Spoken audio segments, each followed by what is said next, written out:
Hello friends, कैसे आप सब। स्वागत है आपका हमारे यूट्यूब चैनल में। और दोस्तों, हमारा टॉपिक जो चल रहा है बाबर के युद्ध, जो प्रमुख युद्ध थे में भी हमने देख लिए, और बाबर के जो अन्य युद्ध थे में भी हमने देख लिए, उनकी वीडियो देख ली। और बाबर ने भारत पर 5 बार आक्रमण किया है, 3 आक्रमण भी हमने देख लिए।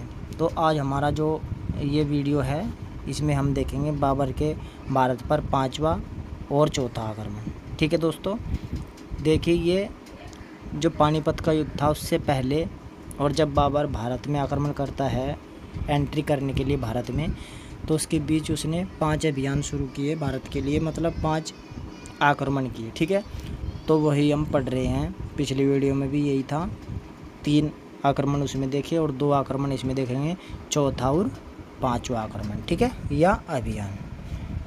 ठीक है दोस्तों, चलिए तो शुरू करते हैं। पहला प्रश्न है हमारा, बाबर ने भारत पर चौथा आक्रमण कब किया था। ठीक है दोस्तों, तो बाबर ने भारत पर चौथा आक्रमण कब किया।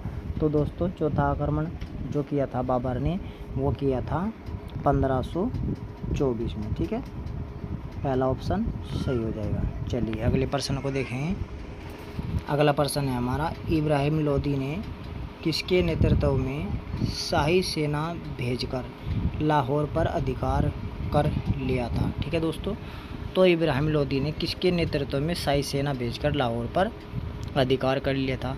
अब अधिकार क्यों कर लिया था? वो अधिकार इसलिए कर लिया था क्योंकि दौलत खां लोदी, ठीक है, एक नाम है दौलत खां लोदी, उसने क्या किया, बाबर के साथ सांठगांठ की। ठीक है, और जब उसने सांठगांठ की बाबर के साथ दौलत खां लोदी ने, तो इसकी सूचना इब्राहिम लोदी को मिल गई। तो इब्राहिम लोदी ने क्या किया, बिहार खान व मुबारक खान के नेतृत्व में शाही सेना भेजकर लाहौर पर अधिकार कर लिया। ठीक है, तो किसके नेतृत्व में, बिहार खान और मुबारक खान। ठीक है, तो इन दोनों की नेतृत्व में सेना भेजी और लाहौर पर अधिकार कर लिया। ठीक है, चलिए अगले क्वेश्चन को देखेंगे। अगला प्रश्न है, बाबर ने जनवरी 1524 ईस्वी में कौन सी नदी पार कर लाहौर पर आक्रमण कर उस पर अधिकार जमा लिया था।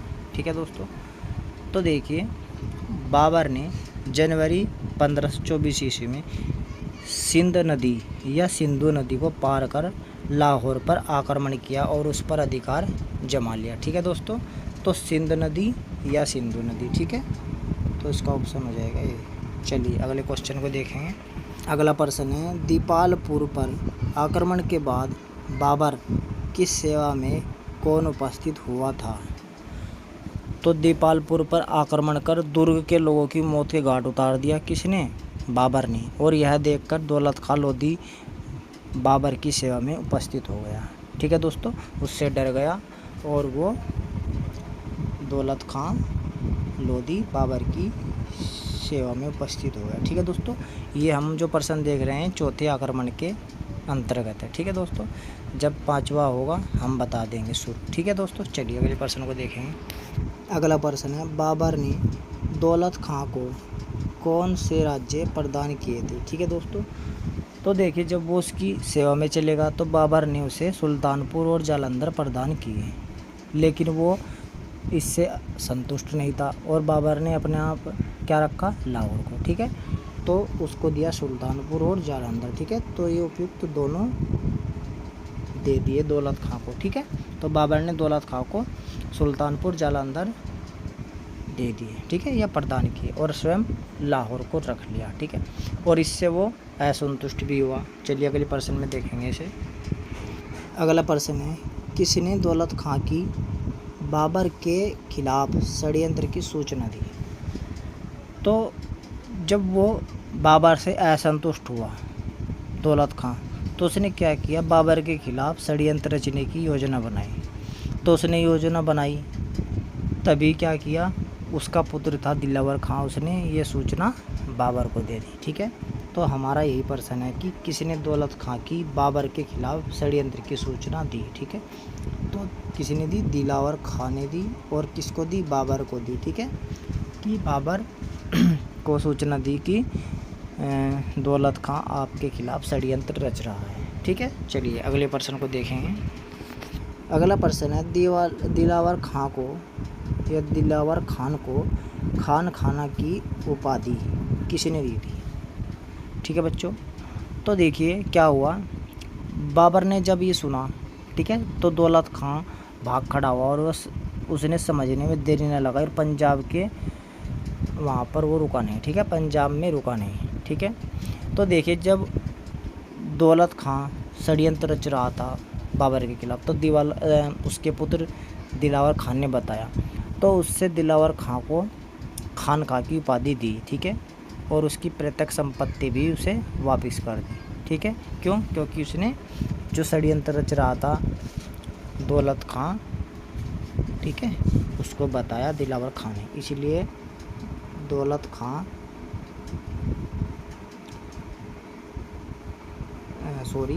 यहाँ पर मैं बता रहा हूँ दिलावर खान को खान खां की उपाधि किसने दी, तो ये बाबर ने दी। ठीक है, तो षड्यंत्र ये रच रहा था दौलत खां, और इसी के लिए दिलावर खान ने जब बताया कि दौलत का षड्यंत्र रच रहा है, तो इसी के बाबर ने प्रसन्न होकर इसको खान खाना की उपाधि दी। ठीक है, चलिए अगले प्रश्न को देखेंगे।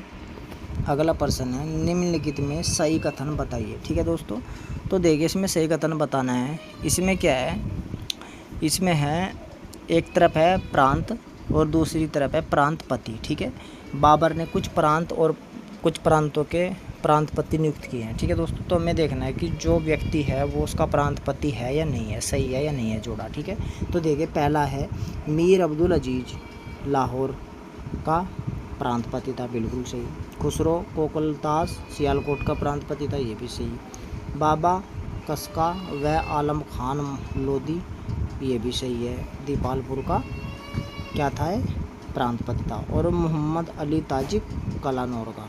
तो दोस्तों ये सभी क्या हैं, सही हैं। ठीक है, ये सभी सामने जो प्रांत है उसके प्रांतपति थे। चलिए अगले प्रश्न पर चलते हैं, और इनकी नियुक्ति किसने की थी, बाबर ने। चलिए अगले प्रश्न को देखिए। अगला प्रश्न है बाबर के काबुल लौटते ही किसने पहाड़ियों से निकलकर पंजाब से मुग़ल अफसरों को खदेड़ दिया था।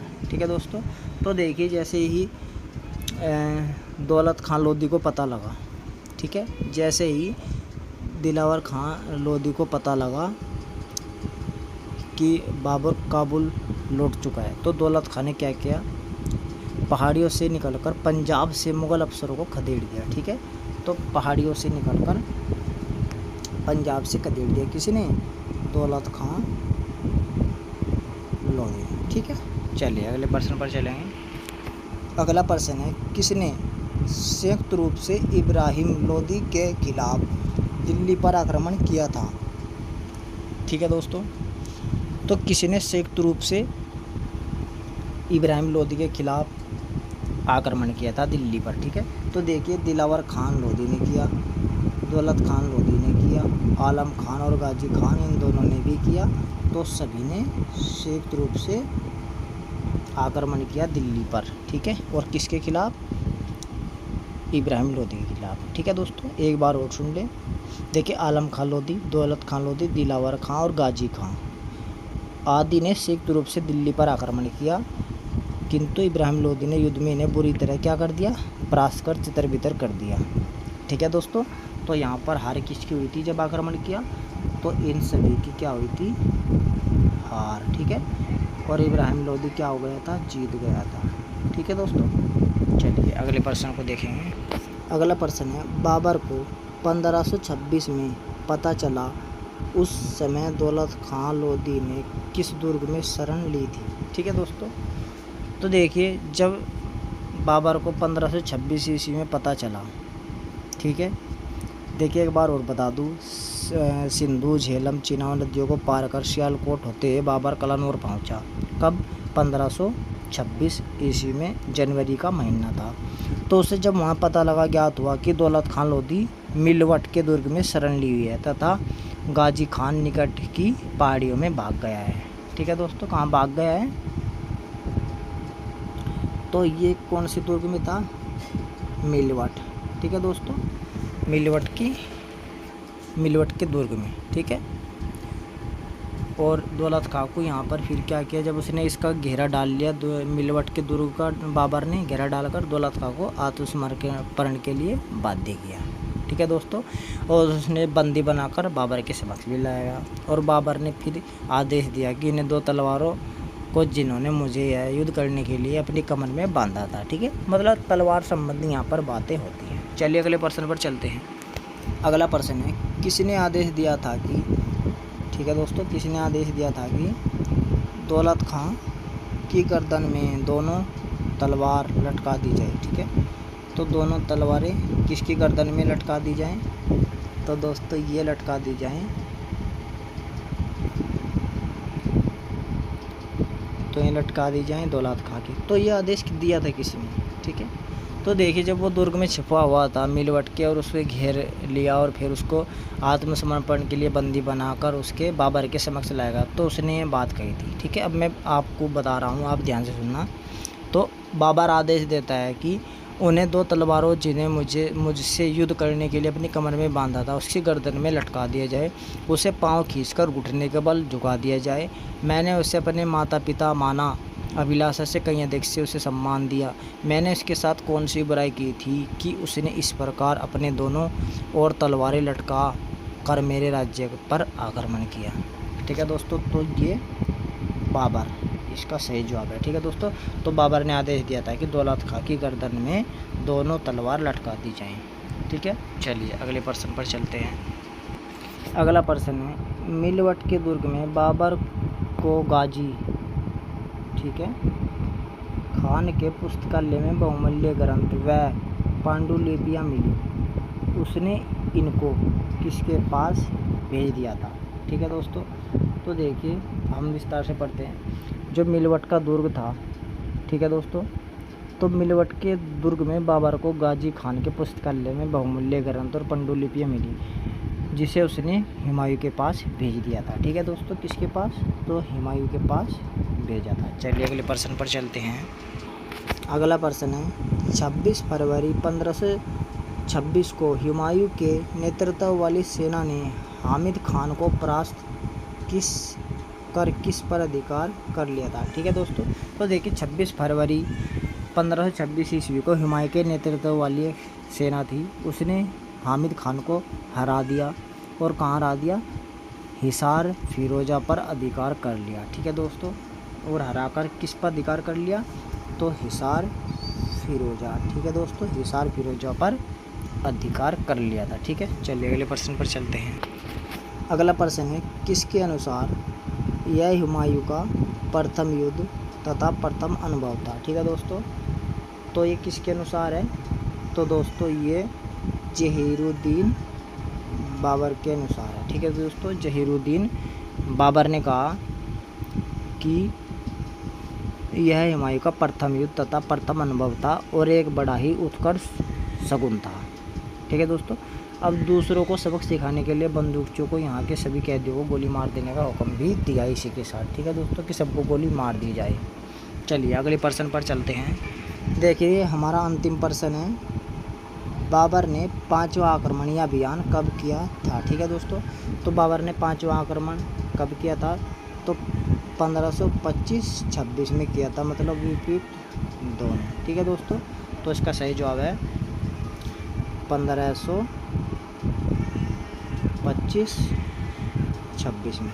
ठीक है दोस्तों, तो हमारा ये सही होगा। चलिए अगले प्रश्न पर हम नहीं चलेंगे क्योंकि अंतिम प्रश्न था। ठीक है, तो दोस्तों ये थे हमारे महत्वपूर्ण प्रश्न। फिर मिलते हैं आपसे अगली क्लास में, तब तक के लिए धन्यवाद, नमस्कार।